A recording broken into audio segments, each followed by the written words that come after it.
Level up के episode 7 के साथ हाजिर हूँ। अभी तक जिसने मेरे चैनल को सब्सक्राइब नहीं किया, चैनल को सब्सक्राइब कर दे, वीडियो को लाइक और शेयर कर दे, शुक्रिया। एक स्टोन मॉन्स्टर एक डंजन में से बाहर आ जाता है, जहाँ पर बहुत सारे हंटर्स उससे निपट रहे होते हैं, जिनमें 8 ई रैंक के हंटर्स होते हैं, जबकि एक ही डी रैंक का हंटर होता है, और उनके पास 2 हीलर्स होते हैं, जिनमें से एक जूही होती है। जिनवो जूही की तरफ देखता है और कहता है, पूरा 1 हफ्ता हो चुका है हमें उस डंजन से बाहर निकले, लेकिन मुझे नहीं लगता कि अभी तक उस ट्रॉमा से बाहर निकली है, और ऐसा ही मेरे साथ भी है। लेकिन साथ ही जिनवो अपनी तलवार को ऊपर की तरफ उठाते हुए कहता है, नहीं, मेरे साथ ऐसा नहीं है, मुझे स्ट्रॉन्ग बनना है, मुझे अपने उस डर को पीछे छोड़ना होगा। जिनवो अपना स्टैंस लेते हुए कहता है, ये वाला बॉस अभी जिस डंजन में जिस बॉस से लड़कर आ रहा हूँ उससे 1 रैंक लोअर है, यानी उससे ज्यादा पावरफुल है। अगर मैं इसे डिस्ट्रॉय नहीं कर सकता तो कम से कम मैं इसके डिफेंसेस को वीक कर सकता हूँ। फिर जिनवो अपनी पूरी पावर को इस्तेमाल करते हुए अपनी टूटी हुई तलवार के टुकड़े को उस बड़े से पत्थर के बॉस मॉन्स्टर की तरफ फेंकता है। जिनवो की तलवार उड़ती हुई इस बॉस मॉन्स्टर की तरफ जा रही होती है। उसी वक्त उस बॉस मॉन्स्टर के साथ फाइट करते हुए हंटर्स का सीन दिखाते हैं। वो हंटर्स कह रही होती है, अगर ऐसे ही चलता रहा तो हम सब लोग यहीं पर मारे जाएंगे, अगर कोई हाई रैंक का हंटर यहाँ पर नहीं आया। जबकि डी रैंक वाला टैंक भी उसको भी ब्लॉक करके खड़ा होता है। जूही उसे पीछे से हील कर रही होती है और उसे कहती है, अब तुम क्या करना चाहते हो, हमारा हीलिंग मैजिक भी खत्म होने वाला है। और उसी वक्त जिनवो की तलवार आकर उसके मुंह पर लगती है, जिससे वो स्टोन मॉन्स्टर टूटना शुरू हो जाता है। वो सारे कहते हैं, हमें लगता है कि हमारा अटैक काम कर रहा है, बस हमें थोड़ा सा और जोर लगाना है और ये मॉन्स्टर बिल्कुल खत्म हो जाएगा। और देखते ही देखते वो पत्थर का मॉन्स्टर नीचे गिर जाता है और टुकड़े टुकड़े हो जाता है। वो सारे हंटर सूच हो जाते हैं और कहते हैं, हमने इसको हरा दिया। डी रैंक वाला हंटर कहता है, थोड़ी देर पहले तो इस पर हमारा कोई भी अटैक काम नहीं कर रहा था, अभी अचानक इस पर हमारा अटैक काम कैसे कर गई? नहीं, ऐसी बात नहीं है, हमारे अटैक से इसको कुछ भी फर्क नहीं पड़ा। मुझे लगता है अभी इस पर किसी और ने अटैक किया है, जिसकी वजह से ये मॉन्स्टर गिर गया है। उसी वक्त उस मॉन्स्टर के टुकड़ों में उसे उस तलवार का टुकड़ा मिलता है जो कि जिनवो ने उसकी तरफ फेंकी थी। टैंक कहता है, आखिर ये कैसे हो सकता है, एक ऐसा स्टोन मॉन्स्टर जिसे 10 हंटर्स मिलकर भी नहीं हरा सके, अचानक एक छोटी सी तलवार ने उसको हरा दिया, वो भी सिर्फ एक ही हिट में। आखिर इस तलवार को यहाँ पर किसने फेंका होगा? वो क्राउड की तरफ देखता है और सोल्जर से पूछता है, क्या तुमने देखा इस तलवार के टुकड़े को यहाँ पर किसने फेंका? वो सोल्जर टैंक से कहता है, अभी मेरे साथ एक हंटर था, ये टूटी हुई तलवार उसके पास थी, लेकिन जिनवो वहाँ से जा चुका होता है। सोल्जर टैंक से कहता है, अभी थोड़ी देर पहले यहाँ पर एक हंटर था, लेकिन अब वो यहाँ पर नहीं है। टैंक सोचता है, इसकी पावर तो बहुत ज्यादा है, क्या वो एक हाई रैंक का हंटर था जो छुपकर हमें देख रहा था? जबकि जिनवो ये सोच रहा होता है, मैंने तो ये सोचा ही नहीं था कि मेरी सिर्फ एक ही हिट से एक बॉस मॉन्स्टर गिर जाएगा, कहीं ऐसा तो नहीं वो बहुत ज्यादा कमजोर था। और साथ ही जिनवो के स्टैट्स वाली विंडो दिखाते हैं, जिसमें उसका लेवल 18 हो चुका है और उसकी स्ट्रेंथ 48% पर पहुंच चुकी है। नेक्स्ट सीन हॉस्पिटल के रूम का होता है। जिनवो अपने हॉस्पिटल के रूम में वापस चला जाता है और वहाँ पर भी वो वर्कआउट कर रहा होता है, और अब उसके पास मसल्स भी हैं और 6 पैक्स भी हैं। वो चिन अप्स और पुशअप्स कर रहा होता है। एक नर्स जैसे कमरे में दाखिल होती है, जिनवो सामने पुशअप्स कर रहा होता है। वो शर्माते हुए चेहरा दूसरी तरफ कर लेती है और कहती है, मुझे माफ कर देना, मैं ऐसे ही कमरे में आ गई। जिनवो उठकर खड़ा हो जाता है और अपनी शर्ट पहनना शुरू करता है, जबकि वो नर्स चुपके से उसकी तरफ देख रही होती है और कहती है, जब ये पेशेंट यहाँ पर आया था क्या इसकी बॉडी पहले भी ऐसी थी? नर्स जिनवो से कहती है, क्या आज तुम डिस्चार्ज होने वाले हो? जिनवो से कहता है, हाँ, मैं आज ही डिस्चार्ज होने वाला हूँ। वो नर्स शर्माते हुए अपना मोबाइल जिनवो के सामने करती है और उसे कहती है, अगर तुम बुरा न मनाओ तो क्या मुझे अपना नंबर दे सकते हो? जिनवो भी उसकी बात सुनकर हैरान हो जाता है। वो नर्स उसे कहती है, अगर तुम्हें इससे कोई मसला नहीं तो मुझे अपना नंबर दे दो। जिनवो ये सोच रहा होता है, शायद हॉस्पिटल के कोई टेस्ट रिजल्ट्स होंगे जो इन्होंने मुझे बाद में सेंड करने होंगे, चलो इसे नंबर दे देता हूँ। और फिर जिनवो उसके मोबाइल में उसे अपना नंबर दे देता है। नेक्स्ट सीन जिनवो के घर का होता है, जहाँ पर उसकी बहन कॉलेज जाने के लिए तैयार हो रही होती है। वो जैसे बाहर जाने लगती है, जिनवो भी अपने कमरे से सोता हुआ उठकर बाहर आ जाता है और जिना से कहता है, क्या तुम स्कूल जा रही हो? जिना उसे कहती है, हाँ, मैं स्कूल जा रही हूँ, तो तुम भी उठ गए? जिनवो उसे कहता है, हाँ, मैं तो सुबह से ही उठा हुआ हूँ, थोड़ी देर एक्सरसाइज कर रहा था। रास्ते में जाते हुए आती हुई कारों का ध्यान रखना, किसी गाड़ी के नीचे मत आ जाना। जिना भी उसकी बॉडी देखकर हैरान हो जाती है और कहती है, क्या तुम एक्सरसाइज कर रही हो?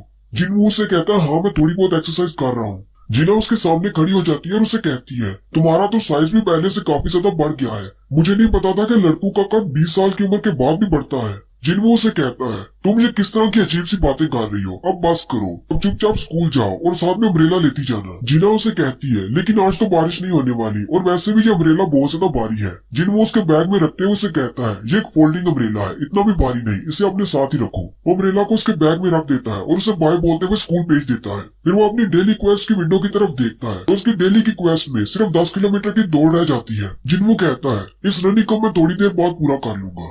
फिर जिन्हों अपने मसल्स की तरफ देखता है और कहता है मेरे मसल्स तो बहुत ही जल्दी ग्रो कर रहे हैं, सिर्फ चंद हफ्तों की ट्रेनिंग के बाद ऐसा नहीं हो सकता। इसका मतलब तो यही है कि जितना मैं अपने स्टैट्स को बढ़ाता जाता हूँ उस हिसाब से मेरी बॉडी भी चेंज होती है। फिलहाल मैंने अपनी स्ट्रेंथ को 48% पर रखा हुआ है, जिसकी वजह से मेरी बॉडी के मसल्स चेंज हो रहे हैं। मुझे लगता है कि मैंने स्ट्रेंथ स्टैट में बहुत ज्यादा पॉइंट्स को ऐड कर दिया है। अगर मैं इसी तरह पॉइंट्स को ऐड करता रहा तो कहीं ऐसा ना हो कि मैं इस तरह का दिखने लग जाऊं। जिन्हों कहता है मुझे अपनी स्ट्रेंथ को बैलेंस करना होगा। मेरे पास अभी भी 12 पॉइंट्स हैं जिन्हें मैं बाकी के स्टैट्स में भी ऐड कर सकता हूँ। मुझे स्ट्रेंथ के साथ साथ बैलेंस और एजिलिटी भी चाहिए, स्पीड भी चाहिए, इसके अलावा हेल्थ और सेंस भी चाहिए। फिर वो अपने 12 पॉइंट्स में से 2 पॉइंट अपनी स्ट्रेंथ में बढ़ा देता है, जबकि अपनी एजिलिटी में 8 पॉइंट्स ऐड करता है और अपनी सेंस में 2 पॉइंट्स ऐड करता है। उसी वक्त जिन्हों के मोबाइल पर कॉल आती है। जिन्हों कहता है क्या ये मेरे गिल्ड की तरफ से है, लेकिन असल में वो कॉल उसके लैंडलॉर्ड की तरफ से होती है। वो कॉल को एक्सेप्ट करता है। उसका मकान मालिक उसे कहता है तुम काफी दिनों से मेरी कॉल क्यों नहीं अटेंड कर रहे। जिन्हों से कहता है मैं डंजन में जख्मी हो गया था, इसलिए 1 हफ्ते तक हॉस्पिटल में था। मकान मालिक उसे कहता है अच्छा ठीक है, मुझे पता है कि तुम अक्सर जख्मी होकर ही आते हो, मुझे ये बताओ कि तुमने इस मंथ का रेंट पे करना है या नहीं, या फिर मैं उसे ड्यू में डाल दूं, तुम नेक्स्ट मंथ दोगे। जिन्हों से कहता है नहीं, मैं कुछ करता हूँ, कोशिश करूंगा कि इसी महीने आपको पैसे ट्रांसफर कर दूं। कॉल कट करने के बाद जिन्हों कहता है अगर मुझे वाकई में डबल वेकनिंग मिली है तो मैं पहले से बहुत ज्यादा पैसे कमा सकता हूँ। अगर मैं इसी तरह अपनी बॉडी को एक्सरसाइज करता रहा तो बहुत ही जल्दी मैं टॉप रैंक हंटर बन जाऊंगा,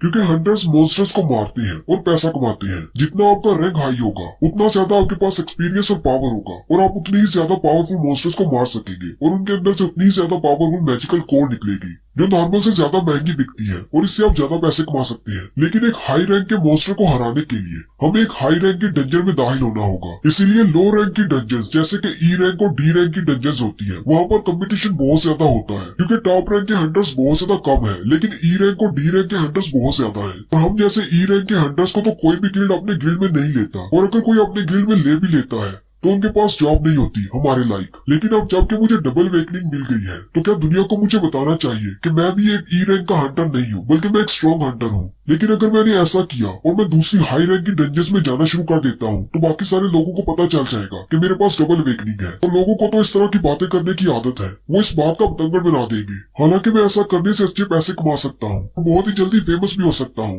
लेकिन कुछ बुरी नजरें मेरे ऊपर हमेशा लगी रहेंगी। लोग मेरे बारे में कहेंगे कि एक ऐसा हंटर है जिसे एक्सपीरियंस मिलता है और उसके पास कुछ गेम वाला सिस्टम है जिससे वो मॉन्स्टर्स को मारकर लेवल अप हो सकता है। मैं ऐसा भी नहीं होने दे सकता। मुझे अपनी डबल वेकनिंग को छुपा कर रखना होगा। जिन्हों अपना मोबाइल निकालता है और कहता है मुझे पहले थोड़े से पैसे कमाने होंगे, क्यों ना मैं पहले जाकर किसी अटैक फोर्स को ज्वाइन कर लूं। वो ऑनलाइन अप्लाई करता है और एक अटैक फोर्स में सिलेक्ट हो जाता है।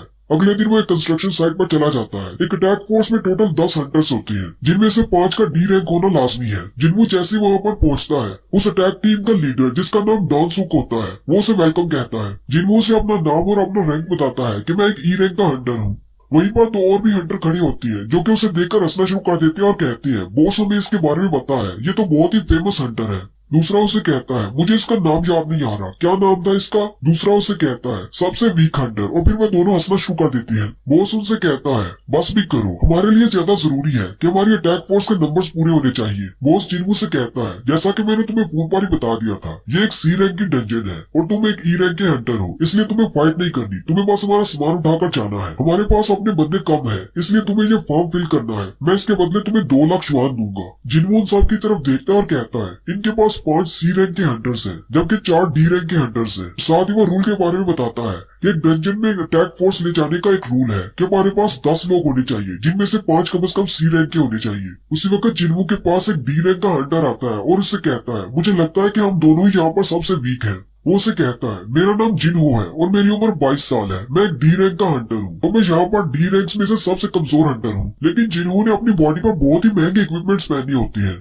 जिन्हों से देखा हैरान हो जाता है और कहता है क्या ये किसी अमीर शख्स का बच्चा है। जिन्हों कॉन्ट्रैक्ट के पेपर पर साइन कर देता है और बॉस से कहता है अब मुझे बताओ मुझे क्या करना है। बॉस से कहता है तुम्हें बस हमारा सामान उठाना है, इसमें हमारा खाना और बाकी की चीजें हैं, तुम इसे उठा लो। जिन्हों बॉस से कहता है क्या हम लोग अपने साथ हीलर नहीं लेकर जाएंगे। बॉस से कहता है नहीं, ये मेरी पर्सनल अटैक फोर्स है, इसलिए कोई भी हीलर हमारे साथ चलने को तैयार नहीं। वैसे भी हम लोग हमेशा ऐसे ही जाते हैं, अपने साथ हीलर नहीं लेकर जाते। जिन्हों उस कॉन्ट्रैक्ट को फिर से देखता है तो इसमें एक लाइन लिखी होती है कि अगर इस डंजन के अंदर मेरे साथ कुछ भी होता है तो मैं इसकी जिम्मेदारी अपने बॉस पर नहीं डालूंगा। जिन्हों कहता है इनके पास तो कोई हीलर भी नहीं, इसलिए इस लाइन को मानना थोड़ा सा मुश्किल है। बाकी के हंटर्स बॉस से कहते हैं बॉस चलो जल्दी से अंदर चलते हैं, वैसे भी हम सारे मॉन्स्टर्स को मार देने वाले वाले हैं, इसलिए इन बच्चों को समझाने की जरूरत नहीं। जिन्हों जिन्हों से कहता है परेशान होने की जरूरत नहीं, मैं भी तुम्हारे साथ हूँ, अगर कुछ होता है तो मैं तुम्हें प्रोटेक्ट करूंगा। जिन्हों उसकी तरफ देखकर हंसना शुरू कर देता है। फिर जिन्हों उनके बैग्स उठा लेता है। फिर वो सारे लोग डंजन में जाने के लिए रेडी हो जाते हैं। बॉस उनको बताते हैं कि यहाँ पर कंस्ट्रक्शन का काम रोक दिया गया है, इसलिए यहाँ पर हमारे अलावा कोई भी नहीं है। जिन्हों जिन्हों से कहता है यहाँ पर जो बॉस था, जो काम करवा रहा था, उसने 9 करोड़ वॉन लिए और यहाँ से चला गया, ओवरसीज चला गया है। यहाँ पर काम करने वाले वर्कर्स और सारे फंडर्स जो कि इस बिल्डिंग को फंड कर रहे थे, वो सारे बहुत ज्यादा मुश्किल में पड़ चुके हैं। जिन्हों से कहता है लेकिन तुम ये सारी बातें मुझे क्यों बता रहे हो? जिन्हों फिर से जिन्हों से कहता है ये दोनों बैग्स तो बहुत ज्यादा भारी होंगे, क्या तुम्हें मदद चाहिए? जिन्हों से कहता है कोई बात नहीं, मैं उन्हें उठा लूंगा। जिन्हों जिन्हों से कहता है क्या तुम हमेशा इसी तरह चुप रहते हो? जिन्हों से कहता है नहीं, ऐसी बात नहीं है, तुम ही बस कुछ ज्यादा बोल रहे हो। जिन्हों हंसते हुए से कहता है क्या मैंने तुम्हें परेशान कर दिया? असल में लोग मुझे ज्यादा सीरियसली नहीं लेते, हंटर बनना मेरी एक हॉबी है।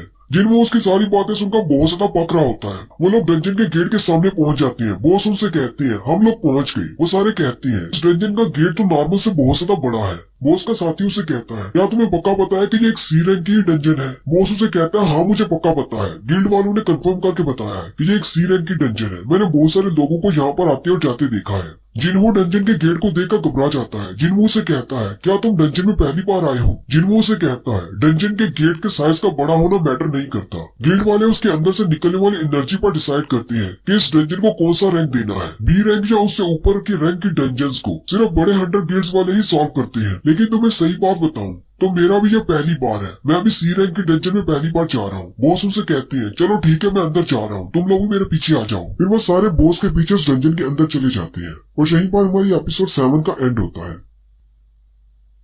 लेवल अप की एपिसोड 8 के साथ जिन्हों कुछ पैसे कमाने के लिए एक अटैक फोर्स को ज्वाइन करता है, जिसमें टोटल 10 लोग होते हैं। वो लोग एक सी रैंक की डंजन में जाते हैं। उस अटैक फोर्स के बॉस का नाम डोंगसुक होता है। डोंगसुक उनसे कहता है चलो ठीक है, मैं अंदर जा रहा हूँ, तुम लोग भी मेरे पीछे पीछे आ जाओ। फिर वो सारे लोग डंजन के गेट से अंदर चले जाते हैं। जैसे वो डंजन के अंदर जाते हैं, अंदर बहुत ज्यादा अंधेरा होता है। डोंगसुक अपने दोस्त से कहता है यहाँ पर तो बहुत ज्यादा अंधेरा है, मेरे लिए कुछ लाइट जलाओ। उसका दोस्त अपनी मैजिकल पावर्स को इस्तेमाल करते हुए फायर क्रिएट करता है, जिससे डंजन में लाइट हो जाती है। वो सामने देखते हैं तो बहुत सारी सुरंगें होती है और सामने कोई भी मॉन्स्टर नहीं होता। वो लोग ये देखकर बहुत ज्यादा हैरान हो जाते हैं और कहते हैं यहाँ पर तो बहुत सारी गुफाएं हैं और बहुत सारे रास्ते हैं, लेकिन यहाँ पर कोई भी मॉन्स्टर क्यों नहीं है?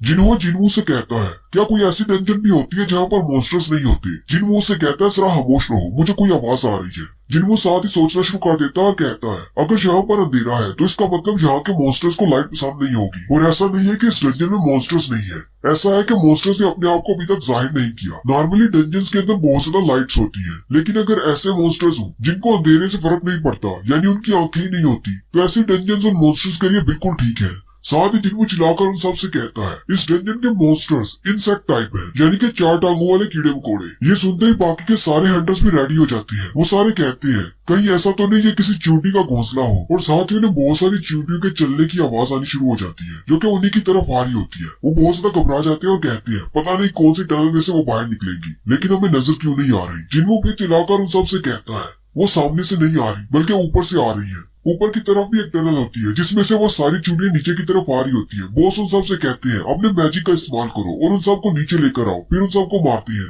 फिर वो सारे उन चूड़ियों को मारना शुरू कर देते हैं।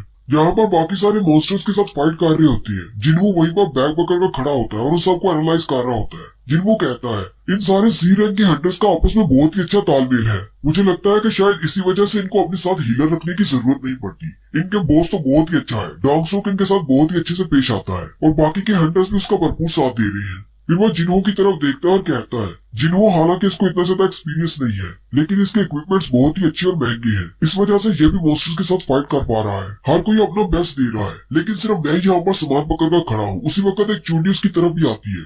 जिन्हों उस चूंटी को किक मारता है और वो चूंटी मर जाती है। डोंगसुक अपने साथियों से कहता है हम लोग इंटरेस्ट को क्लियर करने के बाद वापस चलेंगे, इसलिए जल्दी करो और इस इंटरेस्ट को साफ करो। जितने भी मॉन्स्टर रह गए हैं सबको मार डालो।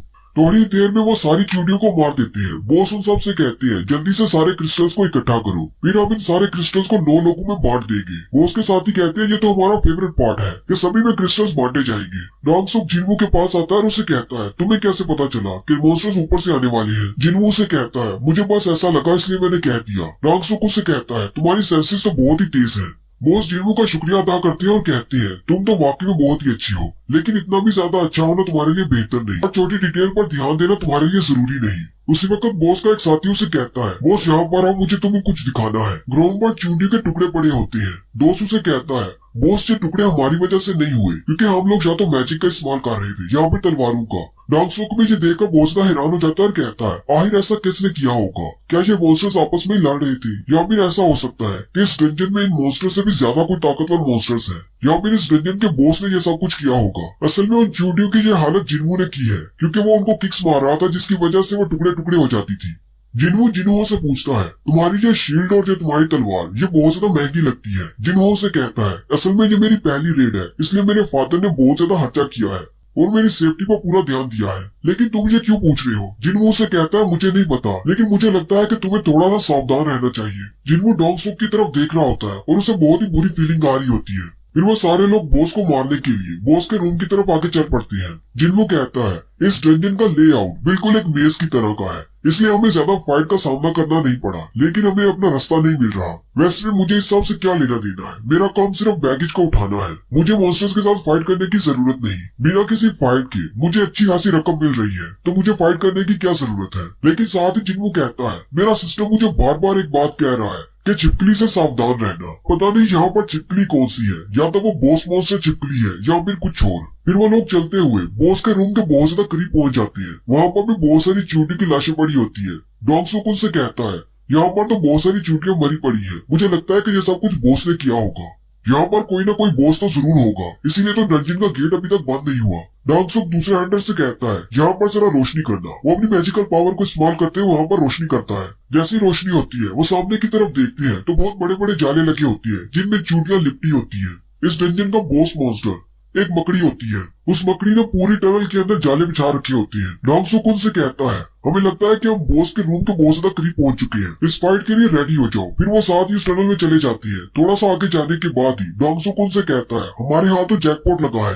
बॉस के रूम में बहुत सारे माना क्रिस्टल्स होते हैं। वो हंटर्स उन माना क्रिस्टल्स को देखकर कहते हैं हालांकि इन माना क्रिस्टल्स की कीमत मैजिक क्रिस्टल से कम है, लेकिन फिर भी यहाँ पर बहुत सारे माना क्रिस्टल्स हैं, इनको बेचने पर काफी ज्यादा अच्छी रकम मिलेगी। डांगसुक उनसे कहता है मुझे लगता है कि 10 करोड़ वोन तो मिल जाएंगे। बॉस का दूसरा दोस्त उसे कहता है अगर तुम इतने ज्यादा पैसे एक ही दिन में कमा लोगे तो मुझे लगता है कि तुम्हारा छोटा भाई तो बहुत ज्यादा जेलस हो जाएगा। डांगसुक के छोटे भाई का नाम डांगसू है, जो कि इससे हायर रैंक का एक हंटर है, और वो ज्यादा पैसे कमाने के लिए अमेरिका चला गया, जहाँ पर जाकर वो डंजन्स को क्लियर करता है। डांगसुक उन सारे माना क्रिस्टल्स को देखकर कहता है मेरा भाई ने मुझे कभी अपना भाई नहीं माना क्योंकि उसका रैंक मुझसे हायर है, लेकिन मैं इन सारे माना क्रिस्टल से बहुत सारा पैसा इकट्ठा करूंगा, जिससे मैं अपनी मैन पावर को बहुत ज्यादा बढ़ा लूंगा और मेरी स्क्वाड बड़ी हो जाएगी। फिर उसे पता चलेगा कि मैं भी किसी काम की चीज हूँ। जिन्हों से कहता है मुझे जरा अपना कॉन्ट्रैक्ट पेपर देना, मुझे चेक करना है। जिन्हों से अपना कॉन्ट्रैक्ट वाला पेपर देता है। उसे पढ़ने के बाद जिन्हों डांगसुक से कहता है सर मुझे आपसे कुछ बात करनी है। जिन्हों बॉस से कहता है आपने इस कॉन्ट्रैक्ट में ऐसा कुछ भी मेंशन नहीं किया कि अगर क्रिस्टल्स के अलावा कुछ मिलता है तो हम लोग उसे इसको भी डिवाइड करेंगे, यानी कि इन सारे माना क्रिस्टल्स को जिन्हों के साथ डिवाइड नहीं किया जाएगा। यहाँ पर हो क्या रहा है? बॉस आपने ऐसा क्यों कहा कि इन सारे माना क्रिस्टल को सिर्फ 9 लोगों में तकसीम किया जाएगा, जिन्हों को क्यों नहीं दिया जाएगा? डांगसुक हंसते हुए उसे कहता है हाँ क्यों नहीं, वो तो मेरी जुबान फिसल गई थी, हम लोग इसके साथ भी बांटेंगे, लेकिन उससे पहले हमें एक और काम करना है। वो सब लोग ऊपर की तरफ देखते हैं तो ऊपर की तरफ एक बड़ा सा स्पाइडर मॉन्स्टर होता है जो कि इस डंजन का बॉस है। डांगसुक जिन्हों से कहता है हमें इस बॉस को मारने से पहले इन सारे माना क्रिस्टल को यहाँ से निकालना होगा, क्योंकि अगर हमने एक बार बॉस को मार दिया तो डंजन का गेट बंद हो जाएगा और हम ये क्रिस्टल बाहर नहीं निकाल पाएंगे। लेकिन ये बात तो बहुत ही अच्छी है कि इस वक्त ये स्पाइडर मॉन्स्टर सो रहा है, क्योंकि इसने बहुत सारी चूड़ियां खा ली है। हमारे पास काफी टाइम है इन क्रिस्टल को यहाँ से निकालने के लिए। डांगसुक अपने दोस्त से कहता है क्या तुम वो सारे इक्विपमेंट साथ लेकर आए हो जो मैंने तुम्हें लाने के लिए कहा था? उसका दोस्त हंसते हुए से कहता है नहीं मुझे याद नहीं रहा, वो बैग तो बाहर ही रह गया। माइनिंग का सारा सामान उसी बैग में था और वो बैग हमारी कार में पड़ा है डंजन के बाहर। डांगसुक उससे कहता है तुम तो बहुत बड़े गधे हो, मैंने तुमसे कहा था कि उस बैग को हमेशा अपने साथ डंजन में लेकर आया करो। फिर डांगसुक जिन्हों और जिन्हों से कहता है मुझे माफ कर देना, मेरा दोस्त बहुत ज्यादा गधा है, इसने वो बैग बाहर ही छोड़ दिया। क्या तुम दोनों यहाँ पर रहकर इस जगह को गार्ड करोगे? हम लोग वो बैग लेकर आते हैं। जिन्हों बॉस से कहता है, क्या तुम लोग सीरियस हो? तुम लोग हमें बॉस के रूम में यहाँ पर छोड़कर जाना चाहते हो? डांगसुक से कहता है, कोई बात नहीं, डरने वाली क्या बात है। वो स्पाइडर मॉन्स्टर सो रहा है क्योंकि उसने बहुत ज्यादा चींटियों को खा लिया है, इसलिए मुझे नहीं लगता कि वो इतनी जल्दी उठेगा। हम लोग जल्दी से अपना सामान लेकर वापस आ जाएंगे। तुम्हें मेरे ऊपर भरोसा रखना होगा। तुमने कहा था कि ये तुम्हारी फर्स्ट रेड है और जिन्हों ने कहा था कि सी रैंक वाली डंजन में ये उसकी पहली रेड है। तुम दोनों को मेरे ऊपर भरोसा रखना चाहिए, सब कुछ ठीक रहेगा। अगर कुछ होना होता तो हो चुका होता, क्योंकि हम लोग कितनी ऊंची ऊंची आवाज में बात कर रहे हैं। वो स्पाइडर मॉन्स्टर अभी तक नहीं जगा और मुझे अपने बाकी के हंटर दोस्तों से भी बात करनी है। बाकी के हंटर्स भी उन दोनों से कहती है, हमें स्मोक करना है, इसलिए हम बॉस के रूम से बाहर जा रहे हैं। तुम लोग यहीं पर रुको। बॉस अपने बाकी के सारे मेंबर्स को लेकर उस गेट से बाहर निकल जाता है। जिन्हों कहता है, ये एक रूल है कि सी रैंक की डंजन में तुम लोग सिर्फ 10 लोगों को लेकर जा सकते हो। अगर तुम्हारे पास 10 लोग नहीं तो तुम लोग सी रैंक की डंजन में एंटर नहीं कर सकते। डांगसुक के पास अपने 8 मेंबर्स है, जबकि मैं और जिन्हों हम दोनों एक्स्ट्रा है। जैसे ही डांगसुक अपने साथियों के साथ बाहर निकलता है, वो अपने दोस्त से कहता है, रूम के एंट्रेंस को ब्लॉक कर दो। वो अपनी मैजिकल पावर्स को इस्तेमाल करते हुए दरवाजे की एंट्रेंस को बंद कर देती है, जिससे जिन्हों और जिन्हों दोनों ही बॉस के साथ कमरे के अंदर बंद हो जाती है। जैसे दरवाजा ब्लॉक होता है, जिन्हों कहता है, तो अब मुझे समझ आई कि मेरा सिस्टम मुझे बार बार ये क्यों कह रहा था कि छिपकली से सावधान रहना। वो छिपकली कोई मॉन्स्टर नहीं बल्कि ये हंटर्स थे। कुछ अर्सा पहले जिन्हों एक साथी के साथ डंजन के अंदर गया था, जहाँ पर उस शख्स ने जिन्हों को इस बारे में बताया था। बाज़ दफा ऐसे होता है कि कुछ हंटर छिपकलियों की तरह के होते हैं, क्योंकि डंजन के अंदर एक्सीडेंट्स होते रहती है। अगर कोई हंटर इन डंजन के अंदर मर जाता है तो किसी को कुछ फर्क नहीं पड़ता, क्योंकि सबको पता है कि यहाँ पर मॉन्स्टर्स होते हैं और हम लोगों का काम बहुत ज्यादा खतरनाक है। कोई भी किसी पर ब्लेम नहीं डाल सकता। बाहर जाकर उन्होंने सिर्फ इतना कहना है कि मॉन्स्टर्स के हाथों हमारा एक साथी मारा गया। हंटर्स को कोई भी रोकने वाला नहीं है। अगर तुम कमजोर हो तो तुम्हें आसानी से फेंका जा सकता है ताकि तुम्हें तुम्हारा हिस्सा न दिया जाए। कुछ बहुत ही लालची हंटर्स ऐसा करते हैं, अपने कमजोर साथियों को डंजन के अंदर ही मारकर फेंक देते हैं ताकि उनके हिस्से को भी हड़प किया जा सके, बिल्कुल एक छिपकली की तरह। जैसे उसकी टेल को काट दिया जाए तो वो फिर से उगाती है। जिन्हों बहुत ज्यादा घबरा जाता है और जिन्हों से कहता है, अब हम लोग क्या करेंगे? उन्होंने तो दरवाजे को बंद कर दिया है। वो लोग हमें माना क्रिस्टल्स के लिए मारना चाहते हैं, हम दोनों को मारना चाहती है। जिन्हों सोच रहा होता है, अब मैं इन लोगों को रोक भी नहीं सकता, क्योंकि हम पहले ही उनके जाल में फंस चुके हैं। और अगर मैं उनको रोकने की कोशिश भी करता हूँ और हम दोनों इस रास्ते को खोलकर बाहर निकल भी जाती है, तो वो लोग बाहर हमारा इंतजार कर रहे होंगे। वो कभी भी हमें बाहर नहीं जाने देंगे। जिन्हों आगे बढ़ता है और दरवाजे के पास जाकर देखता है और कहता है, यहाँ पर तो पत्थरों से रास्ता ब्लॉक हो गया है, लेकिन मैं इन पत्थरों को हटा सकता हूँ। असल मसला ये नहीं है, असल मसला तो वो स्पाइडर मॉन्स्टर है जो कि ब्लास्ट की वजह से जाग गया है। और उसी वक्त दिखाती है वो स्पाइडर मॉन्स्टर भी उनकी तरफ आगे बढ़ना शुरू करता है। डंजन के बाहर का सीन दिखाती है। डांगसुक अपने साथियों के साथ डंजन से बाहर निकल आता है। उसके साथियों से कहती है, हमने सारे रास्ते को याद कर लिया है, हमारे लिए वापस जाकर माना क्रिस्टल को लाना ज्यादा मुश्किल नहीं होगा। एक हंटर डांगसुक से कहता है, लेकिन हमें तो उन दोनों को वहीं पर मार देना चाहिए था और माना क्रिस्टल लेकर यहाँ पर आ जाते। डांगसुक उसे कहता है, क्या तुम कोई बेवकूफ हो? अगर हम उन दोनों को वहीं पर मारने की कोशिश करते तो वहाँ पर बहुत ज्यादा शोर होता है, जिसकी वजह से वो स्पाइडर डीमन जाग जाता और हम लोग वहाँ से माना क्रिस्टल नहीं निकाल पाते। ई रैंक के हंटर और डी रैंक के हंटर जिसके पास कोई भी एक्सपीरियंस नहीं है, वो दोनों मिलकर भी उस बॉस को नहीं हरा पाएंगे। और जब वो स्पाइडर डीमन उन दोनों को खा जाएगा तो वो वापस नींद में चला।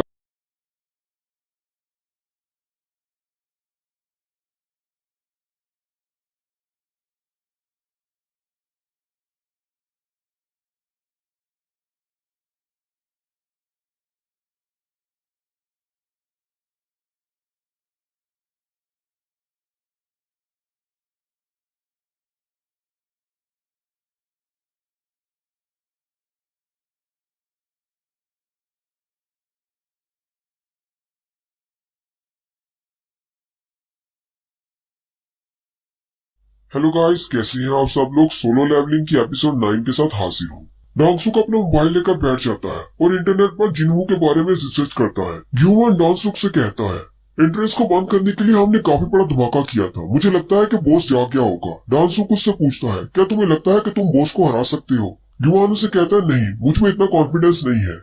डांगसुक उसे कहता है, मुझे भी नहीं लगता कि मैं भी उस बॉस को हरा सकता हूँ, इसलिए मुझे नहीं लगता कि 2 लो रैंक के हंटर्स इस डंजन में से जिंदा बाहर निकल सकते हैं बॉस का सामना करने के बाद। डंजन के अंदर का सीन दिखाते हैं। जिन्हों के सामने खड़ा हो जाता है और उसे कहता है, तुम मेरे पीछे रहना, मैं कुछ सोच रहा हूँ। जबकि जिन्हों स्पाइडर मॉन्स्टर की तरफ देखकर ये सोच रहा होता है, इसकी तो बहुत सारी आंखें हैं, जबकि बहुत बड़ी बड़ी टांगे हैं, इसके पावर लेवल तो बहुत ज्यादा है। लेकिन साथ ही उसे स्टैचू मॉन्स्टर की याद आती है और वो आगे बढ़ जाता है और कहता है, जो भी हो, ये उस स्टैचू मॉन्स्टर के सामने कुछ भी नहीं। जिन्हों से कहता है, पीछे रहना, मैं इसको संभालता हूँ, और अपना डैगर निकाल लेता है। जिन्हों से पूछता है, आए तुम क्या करने वाले हो? जिन्हों से कहता है कि मैं इसे मारने वाला हूँ। जिन्हों उसकी बात सुनकर परेशान हो जाता है और कहता है, लेकिन तुम तो एक लो रैंक के हंटर हो, तुम इस मॉन्स्टर को कैसे मार सकते हो? कहीं तुम्हारा दिमाग तो नहीं खराब हो गया? तुम एक ई रैंक के हंटर हो। अगर तुम बी रैंक के हंटर भी होते तब भी तुम्हें सी रैंक के बॉस को हराने के लिए बहुत सारे हंटर्स की जरूरत पड़ती। तुम इसका सामना नहीं कर पाओगे, हमें यहाँ से भागने का सोचना चाहिए। जिन्हों कहता है, ये तो बिल्कुल ठीक कह रहा है। अपनी डबल अवेकनिंग के बाद भी मैं अभी बहुत ज्यादा कमजोर हूँ, मैं इस मॉन्स्टर का सामना नहीं कर सकता।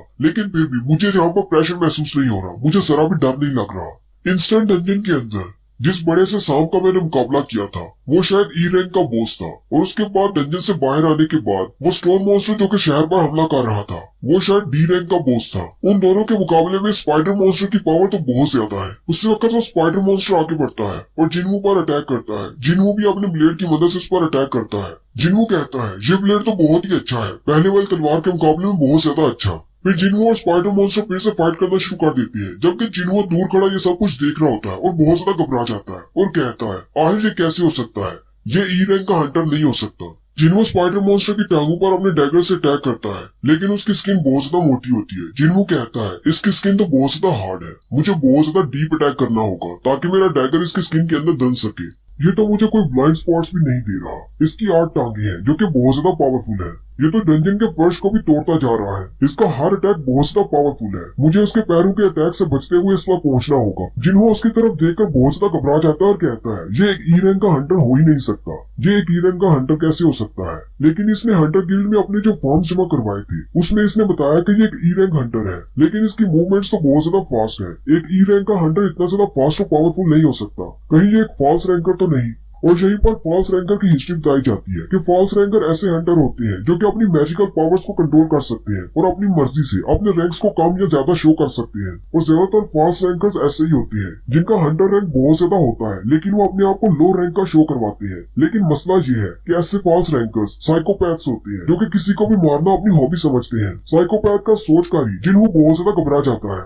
जिन्हों वहीं जमीन पर गिर जाता है और कहता है, आखिर मैं इस डंजन में आया ही क्यों? और साथ ही वो रोना शुरू कर देता है। जिन्हों उस मॉन्स्टर के साथ फाइट कर रहा होता है और कहता है, मैं काफी देर से इस बॉस के साथ फाइट कर रहा हूँ। शायद मुझे फाइट करते हुए 5 मिनट हो गए हैं, नहीं 10 मिनट हो गए हैं। शायद इसी वजह से मेरा स्टेमिना लो होता जा रहा है, लेकिन इस बॉस मॉन्स्टर को मैंने ज्यादा डैमेज नहीं पहुंचाया। अगर इसी तरह मेरा स्टेमिना कम होता गया तो मेरी स्पीड बहुत ज्यादा कम हो जाएगी और फिर मैं इस बॉस को हरा नहीं पाऊंगा। मुझे इस फाइट को ज्यादा लंबा नहीं खींचना होगा, मुझे जल्दी से इस फाइट को एंड करना है। अब मुझे अपने डैगर की स्पेशल एबिलिटी को इस्तेमाल करना होगा। सन जिन्हों थोड़ा सा पीछे हटकर स्टैंस लेता है और कहता है, इन मॉन्स्टर्स का सर इनका सबसे वीक पॉइंट होता है और सर के ऊपर इनकी आंखें और भी ज्यादा वीक पॉइंट होते हैं। लेकिन जैसे वो अटैक करने के लिए आगे बढ़ने लगता है, वो स्पाइडर अपने मुंह से तेजाब फेंकता है। जिन्हों जल्दी से जंप करते हुए उसके अटैक से बचता है और कहता है, इसके पास भी अपना ट्रम्प कार्ड है, ये तो एसिड फेंक सकता है। अगर ये इसी तरह मेरे ऊपर अटैक करता रहा, मेरा स्टेमिना बिल्कुल खत्म हो जाएगा और मैं कुछ भी नहीं कर पाऊंगा।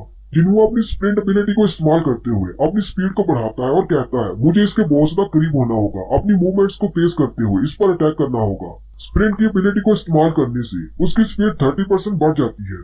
जिन्हों भी ये देखकर बहुत ज्यादा हैरान हो जाता है और कहता है, अचानक इसकी स्पीड इतनी ज्यादा कैसे बढ़ गई? जिन्हों बड़ी ही तेजी के साथ उस स्पाइडर मॉन्स्टर के ऊपर जाकर अटैक करता है और अपने डैगर के पैरालिसिस इफेक्ट को एक्टिवेट करता है। लेकिन वो स्पाइडर मॉन्स्टर बहुत ज्यादा पावरफुल होता है, जिसकी वजह से जिन्हों के डैगर का पैरालिसिस इफेक्ट कैंसिल हो जाता है। जिन्हों कहता है, मुझे इसे जल्दी से जल्दी खत्म करना है, लेकिन मुझे कोई मौका नहीं मिल रहा। वो अपनी स्पीड को और भी ज्यादा बढ़ाता है। जिन्हों कहता है, ये तो पहले से भी ज्यादा तेज हो गया है, लेकिन अगर ऐसे ही चलता रहा तो इसका स्टेमिना खत्म हो जाएगा। इसके बाद ये क्या करेगा? जिन्हों भागते हुए फिर से उस पर अटैक करता है, लेकिन स्पाइडर मॉन्स्टर अपनी टांग से उस पर अटैक करता है, जिससे वो दूर जाकर गिरता है। जिन्हों नीचे गिर जाता है। जैसे स्पाइडर मॉन्स्टर अपनी टांग से उस पर अटैक करने लगता है, जिन्हों अपनी गेम के सिस्टम के अंदर जाता है और स्टेटस रिकवरी को एक्टिवेट करता है, जिससे उसकी सारी पावर वापस आ जाती है और वो जंप करता हुआ सीधा स्पाइडर मॉन्स्टर के ऊपर चला जाता है और उसकी आंख में अपना डैगर मारता है। जिन्हों का डैगर उसकी आंख के अंदर धंस जाता है, जिसकी वजह से पैरालिसिस इफेक्ट एक्टिवेट हो जाता है और साथ ही उसका ब्लीड इफेक्ट भी शुरू हो जाता है। उसके पास एक विंडो ओपन होती है जिसमें उसे बताया जाता है कि दोनों इफेक्ट्स एक्टिवेट हो चुके हैं। अब तुम्हारा दुश्मन हर सेकंड में 1% एनर्जी लूज करता जाएगा। और साथ ही जिन्हों अपने डैगर से उस पर और भी ज्यादा अटैक करता है और थोड़ी देर के बाद उसके पास विंडो ओपन होती है जिसमें उसे कहा जाता है कि तुमने डंजन बॉस को मार दिया है। डंजन के बॉस को मारने के बाद उसके पास 3 विंडोज ओपन होती है जिसमें उसे 3 बार लेवल अप कहा जाता है। जिन्हों एक लंबा सांस लेता है और कहता है, चलो शुक्र है मैंने अपना डेली का रिवार्ड नहीं लिया था, स्टेटस रिकवरी वाला। अगर मैं उसे पहले इस्तेमाल कर लेता तो पता नहीं यहाँ पर क्या होता। जिन्हों ये देखकर बहुत ज्यादा हैरान हो जाता है और कहता है आखिर इसने एक डंजन बॉस को कैसे हरा दिया, वो भी अकेले, आखिर ये कैसे हो सकता है। जिन्हों कहता है हो ना हो ये वाकई में एक साइकोपैथ फॉल्स रैंकर है। वो जिन्हों की तरफ देखता है तो जिन्हों अपने डैगर की मदद से उस स्पाइडर मॉन्स्टर के अंदर से उसके मैजिकल कोर्स निकाल रहा होता है। स्पाइडर मॉन्स्टर को मारने पर 10 मैजिकल कोर निकलते हैं। जिन्हों उन सारे क्रिस्टल्स को उठा लेता है और जैसे वहां से जाने लगता है जिन्हों उसे कहता है सर मेरी बात सुने। जिन्होंने वो बैग्स उठा लिए होते हैं और उसे कहता है सर अगर आप चाहें तो अपने सारे मैजिकल क्रिस्टल्स को इन बैग्स में भर सकते हैं, मैं आपके लिए ये सारे बैग्स उठाऊंगा। साथ ही वो बैग में से पानी की बोतल निकालते हुए उसे कहता है सर आपको प्यास लगी होगी, सर आप ये पानी पी लें। जिन्हों ये देखकर हैरान हो जाता है और कहता है अब इसको क्या हो गया, ये अचानक ऐसे क्यों बिहेव कर रहा है। जिन्हों भागता हुआ जाता है और माना क्रिस्टल्स को तोड़ना शुरू कर देता है और उन्हें बैग में भरता हुआ कहता है अब जबकि हमारे पास सारे क्रिस्टल्स हैं, हम इन सारे क्रिस्टल्स को बाहर ले जाएंगे। उसी वक्त डंजन के एंट्रेंस पर फिर से धमाका होता है और एंट्रेंस खुल जाती है। डांसुक और उसके सारे साथी वापस आ जाते हैं। वो लोग जैसे ही अंदर दाखिल होते हैं वो स्पाइडर मॉन्स्टर को मरा हुआ देखकर बहुत ज्यादा हैरान हो जाते हैं और कहते हैं ये दोनों तो अभी तक जिंदा है, लेकिन ऐसा कैसे हो सकता है, और बॉस भी मर चुका है, क्या इन दोनों ने मिलकर उस बॉस को मार दिया। कहीं ऐसा तो नहीं था कि ये बॉस स्पाइडर बहुत ज्यादा कमजोर था। वो लोग जिन्हों की तरफ देखते हैं और कहते हैं उसके इक्विपमेंट्स काफी ज्यादा महंगे हैं और वो वैसे भी एक डी रैंक का हंटर है, हमें लगता है शायद इसी ने उस बॉस को मारा होगा। डांगसुक भी जिन्हों की तरफ देखता है और कहता है मुझे लगता है कि इसी ने बॉस को मारा है, मैंने तो इसे बहुत ज्यादा अंडर एस्टिमेट किया, इसके अलावा तो हो ही नहीं सकता। एक ई रैंकर जिसे सबसे वीकेस्ट हंटर कहा जाता है वो इसकी क्या मदद कर सकता है, उसने इस मॉन्स्टर को नहीं मारा होगा। मुझे लगता है कि जिन्हों काफी ज्यादा पावरफुल है और इसके इक्विपमेंट्स में कौन सी एबिलिटीज है ये नहीं पता, इसलिए हम नहीं चाहते कि इसको अपना दुश्मन बना ले। फिलहाल हमारी बेहतरी इसी में है कि हम इसे अपने साथ मिला ले और जिन्हों को मार डाले। डांगसुक का साथियों से कहता है अब हमें क्या करना होगा। डांगसुक उसे कहता है हमें उस डी रैंक के हंटर को अपने साथ मिलाना है ताकि वो दूसरे को मार डाले। डांगसुक जिन्हों से कहता है मैंने तुम्हारे बारे में रिसर्च की है, तुम्हारे इक्विपमेंट्स बहुत ज्यादा फ्लैशी थे, इसलिए मैंने पता किया कि तुम कौन हो, तुम तो एक बहुत ही अमीर बाप की औलाद हो। जिन्हों उसे कहता है तो इस बात का इससे क्या ताल्लुक है। डांगसुक उसे कहता है मैंने तुम्हारे फादर के साथ बात की है इस बारे में, इसीलिए हम लोग यहाँ पर हैं। मैंने तुम्हारे फादर से कहा है कि हम लोग उसके बेटे को इस डंजन से जिंदा बाहर लाएंगे,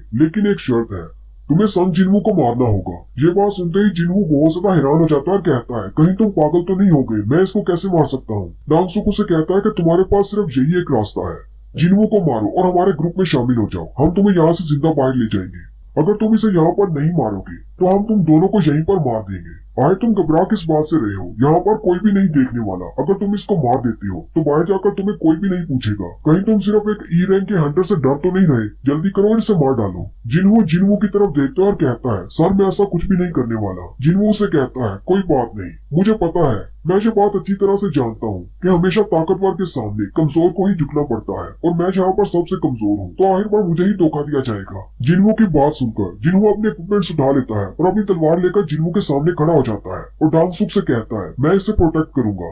डांगसुक उसे कहता है कि बच्चे तुम गलती कर रहे हो, तुम्हें इसकी साइड नहीं लेनी चाहिए, तुम्हें हमारी साइड पर होना चाहिए, हम तुम्हें यहाँ से जिंदा बाहर लेकर जाएंगे।